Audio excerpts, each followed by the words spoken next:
Les tableaux qui parlent, une série de podcasts par Francis Rousseau. Jean-Honoré Fragonard, 1732-1806. Les Trois Grâces, musée Fragonard, Grâce. Eh oui, tout n'est que grâce dans cette affaire.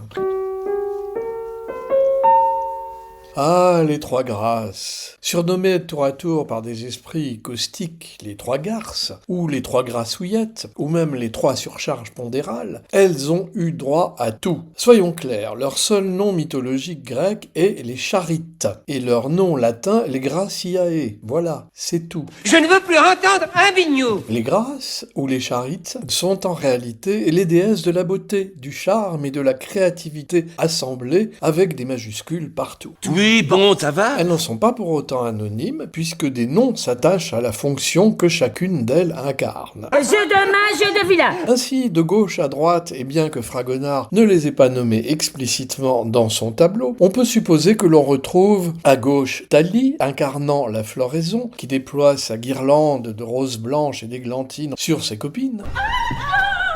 Une colombe délicatement nichée entre ses deux seins.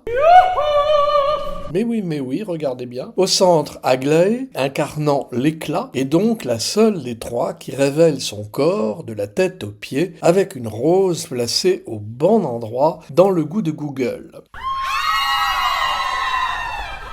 Et à droite, enfin, Euphrosine, incarnant la joie, mi-noyée dans un nuage de vapeur et dans un bazar de taffetas de soie rose. Il y en a ras-le-bol, hein.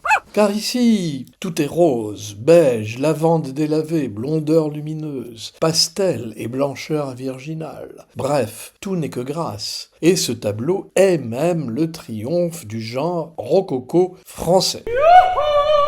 Il fut l'objet d'une commande passée vers 1767 selon certains, 1770 selon d'autres, par la dernière maîtresse du roi Louis XV, la comtesse du Barry, née Jeanne Bécu, la plus coquine de toutes, et qui ne fut pas qu'une épicerie fine. Comtesse du Barry, l'épicerie fine des fins gourmets. En effet, elle souhaita très rapidement influer sur la mode de son temps, et elle le fit, en s'affublant de tenues à paniers très extravagantes, et surtout, en portant le pantalon, et en se travestissant très souvent en homme. Présent. Ce qui causa, dit-on, 3 décès à Versailles. Celui d'une vieille duchesse qui s'étouffa en la voyant ainsi mise. Celui d'un garde royal qui tomba évanoui et ne revint jamais à lui, le pauvre bougre. Alors là, ça m'inquiète vraiment. Ça, parce qu'alors là, on est sur une autre planète, alors. Et celui d'une sotte si absorbée à son observation qu'elle s'écrasa contre un mur. Embellir son espace de vie avec des œuvres d'art qui reflétaient son statut et son goût très particulier, que certains, et surtout certaines, n'hésiteront pas à qualifier de mièvre, était le but principal de la comtesse. La comtesse Jeanne du Barry.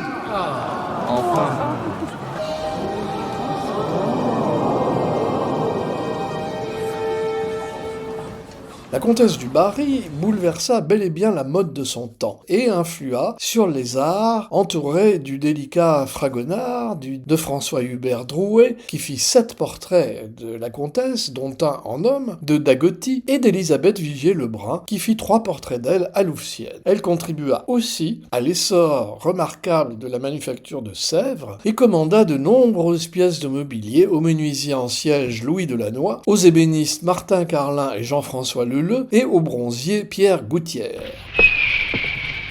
Eh ben, si on n'était pas à Versailles, on s'y croirait. Oh, est-ce que c'est grand? Oh. Oh, oh, que c'est beau. Oh, que d'or, que d'or. Oh, quel palais. Un vrai château. Oh là là. J'aurais dû vous mettre en garde. Ici, l'étiquette et la prudence veulent qu'on ne marche pas, mais qu'on glisse. Une femme qui tombe, c'est toujours agréable à regarder, non?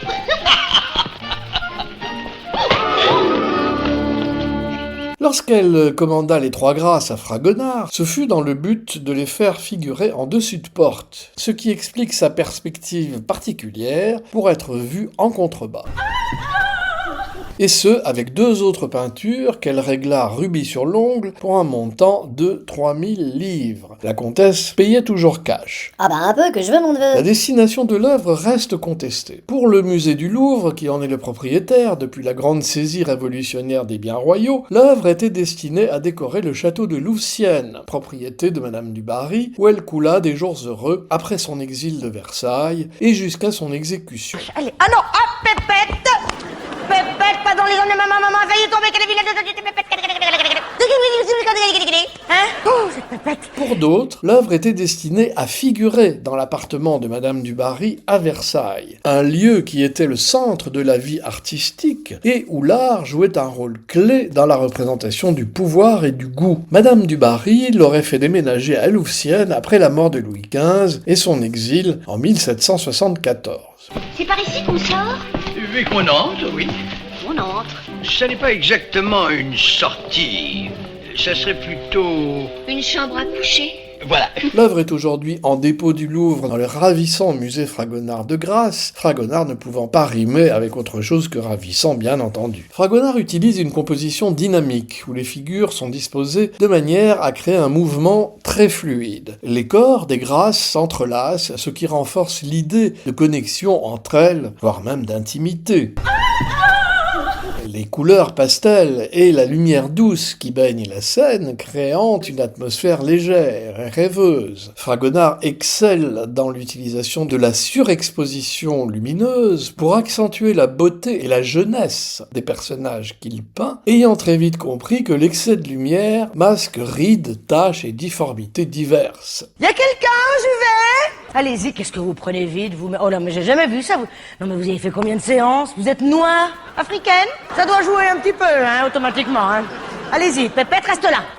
Mais, je vous laisse, vous connaissez la maison? Jolie, elle est jolie comme tout, cette Marie-Ange, hein. Les expressions des Grasses sont à la fois joyeuses et espiègles, ce qui reflète le plaisir et la légèreté de la vie sous le régime de la comtesse Bécu. Cette approche émotionnelle va devenir même la marque du rococo, qui vise avant tout à évoquer le bonheur, la sensualité et la douceur de vivre, non sans un certain érotisme, spécialité dans lesquelles Madame du Barry elle-même excella autant que Fragonard. Oh, c'est affreux, si j'avais su. Ah, voilà, le charme est rompu. Non, si, vous n'oseriez plus m'embrasser. Oh, si, ça tout de suite, maintenant que j'ai commencé. C'est à voir. Oh, bah, c'est tout vu. Vous embrassez joliment bien. Oh, et encore, je suis intimidée. Il n'y paraît guère, comtesse. On a longtemps cherché à reconnaître un portrait caché de Madame du Barry sous les traits de l'une des 3 Grasses. En vain, car aucune ne lui ressemble. En effet, bien que la comtesse ait eu le même genre de visage ovale et régulier que les Grasses, certaines courtisanes mal embouchées répandirent le bruit que la comtesse avait de la moustache en hiver, et que le roi aimait cela. Oui, bon, ça va? Or, point de moustache chez ces 3 Grasses. Cependant, il est tout à fait plausible que Fragonard ait voulu capturer les traits de caractère de la comtesse et dépeindre un peu de l'art de vivre qu'elle avait instauré à Versailles à travers ses figures, en utilisant des traits ou des postures qui pourraient évoquer sa personnalité. Moi, à partir de 40 ans, je me rajeunirai de 10 ans tous les 5 ans. Ben quoi, faut bien vivre. Très agréable de vivre, non?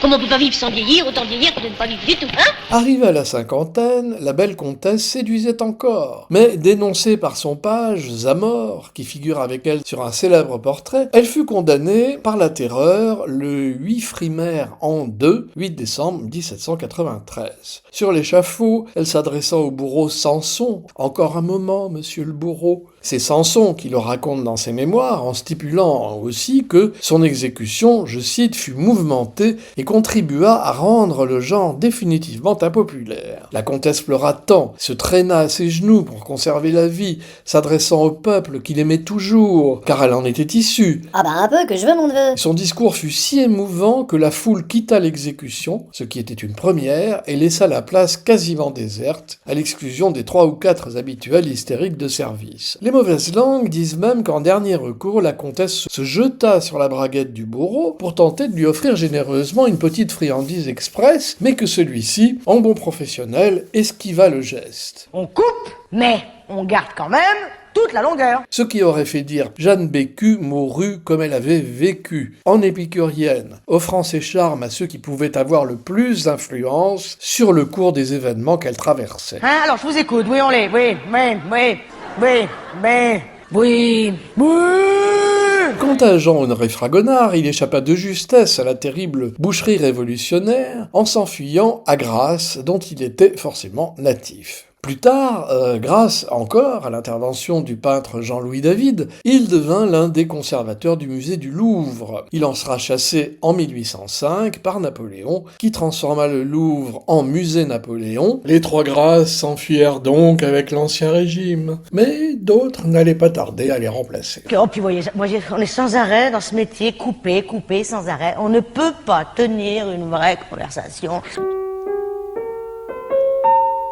Ponctuation sonore. Jeanne du Barry, drame historique de Maïwenn, 2023. Madame du Barry, film de Christian Jacques, 1954, avec Martine Carole et André Luguet. Foie gras, comtesse du Barry, annonce. La cage aux folles 1, Les Deschiens, allez les Bleus, Jacques Offenbach, La Belle Hélène, Muriel Robin, Le Salon de coiffure, 1990.